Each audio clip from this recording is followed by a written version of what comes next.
मदन मोहन तरुण, माधुरी मिश्रा के साथ एक साक्षात्कार, उनके जीवन के बारे में। हाँ माधुरी जी, आप अपने जीवन के बारे में मुझे कुछ बतलाइए। मेरे पिताजी वैद्य थे डॉक्टर ब्रिजनंदन मिश्र। वो रफीगंज में डिस्पेंसरी खोले और वहाँ हम लोग रहने लगे एक किराए के मकान में। और उस मकान में एक शिवलिंग था जो अपने आप निकला था। उस मकान में काफ़ी दिन रहने के बाद मेरे पिताजी बहुत भयंकर बीमार पड़े और इतनी बीमार पड़े कि उनकी हालत ख़राब हो गई। बीमारी में हर्पीज हो गया, पूरे बॉडी में फफोले निकल आए और पस निकलना शुरू हुआ। अंत में उनको इलाज काफ़ी होते होते उनकी कुछ तबीयत ठीक हुई। तब उनको डॉक्टर ने कहा कि आप औरमा ले जाइए, अपने घर गांव है, वहाँ इनको हवा पानी चेंज होगा।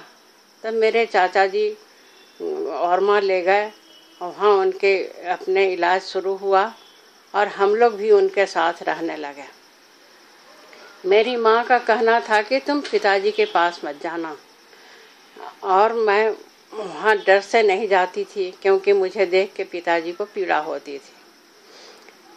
कुछ दिन के बाद जब मैं अपने छोटे भाई को लेकर के गोद में दौड़ रही थी तो अचानक पिताजी हमको देख लिए और मेरी माँ से कहे कि वो भिखारी जैसी लड़की कौन गई। मेरी माँ ने कहा कि कोई नहीं है, वो ऐसे ही बाहर की लड़कियाँ। पिताजी बोले नहीं, वो मेरी बेटी जैसी ही है, उसको बुलाओ। अंत में मेरे पिताजी ने मुझे बुलाया और हम गए तो ज़ोर ज़ोर से हमको देखने के बाद रोना शुरू किया और मेरे चाचा जी से कहे कि हमारे लिए अभी तुरंत इंतज़ाम कीजिए रफ़ीगंज जाने के लिए। और उनका इंतज़ाम हुआ, रफ़ीगंज आए और जो उनके मरीज के पास पैसे बाकी थे उसके यहाँ उन्होंने एक लेटर लिखा और तुरंत हमारे मास्टर थे उनको बुला करके चिट्ठी दिया। और जब वो चिट्ठी लेकर के गए तो वहाँ से वो मारवाड़ी ने पूरा कपड़ा और पैसा लेकर के आ गया।